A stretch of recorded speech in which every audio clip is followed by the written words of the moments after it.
every single free skate park that opens up is bringing a whole new crowd into skateboarding. A whole new crowd that would have never been introduced to skating had that park never opened.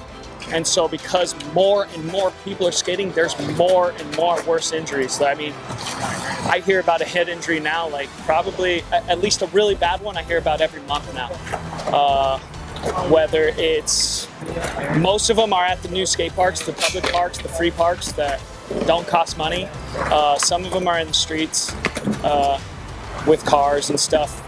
But more and more with the new parks, like eventually there's going to be a gnarly head injury at this new Encinitas park that opened up. We never wore helmets as a kid. No one ever really had bad head injuries. Yeah, sure, here and there, someone hit their head, cut it open, maybe even got a concussion. But when I was growing up, we just didn't really hear about them. And now that I hear about them so much, I have to just assume that because there's so many more skate parks, there's just so many more people being introduced to skating or are just doing it and are doing it without the proper information, without the proper knowledge. They're just kind of going into it.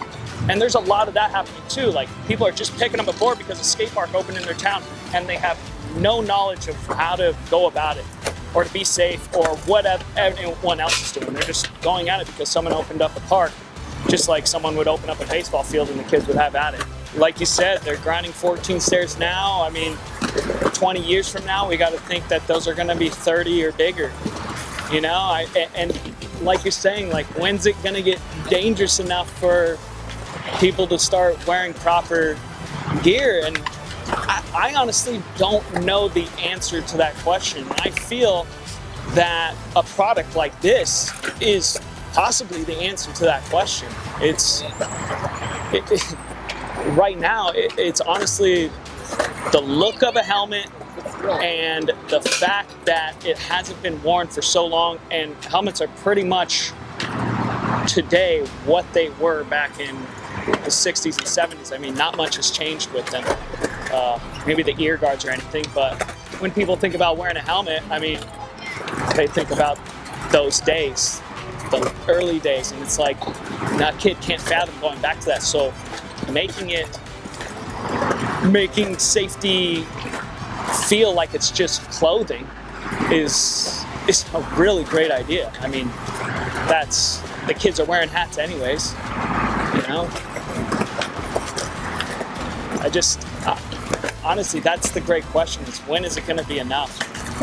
I don't know, and I still don't know when it gets to those 30 stairs if it still will be enough. I mean, that's up to the skaters, and right now they want to just be as dangerous as possible. I think it is. I don't know. Maybe that's part of the feel is the danger, but I just feel that before, when I was growing up, being a skater was accepting the danger. Like, you went into it because you were okay with getting hurt, and it was because it was something you really wanted to do.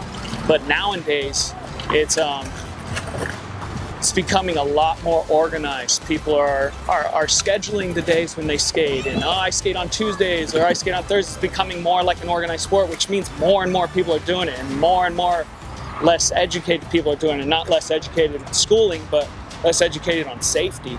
And like I said before, like when they put a new park in someone's hometown, they just go at it and they don't know anything. And when I was a kid, those people didn't exist. Like, you just didn't go like, oh, that looks fun, that's maybe something I'll try. Or like, you saw skateboarding, you either loved it or you hated it.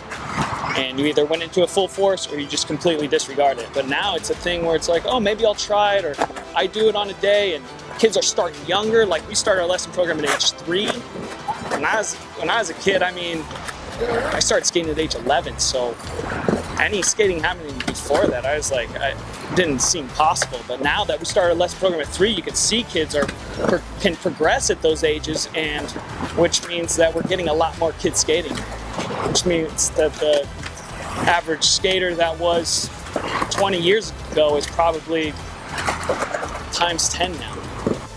Sometimes the parents will step in. So when all these new parks are opening and the parents actually go down and see the craziness of a public park, an unpaid skate park, I mean, if you go, I mean, you've been to them, they can get crazy. I mean, there's no one there monitoring or supervising. I mean, there's no capacity limit, so it could get really crowded, and if a parent shows up that day, they could be like, this is not safe.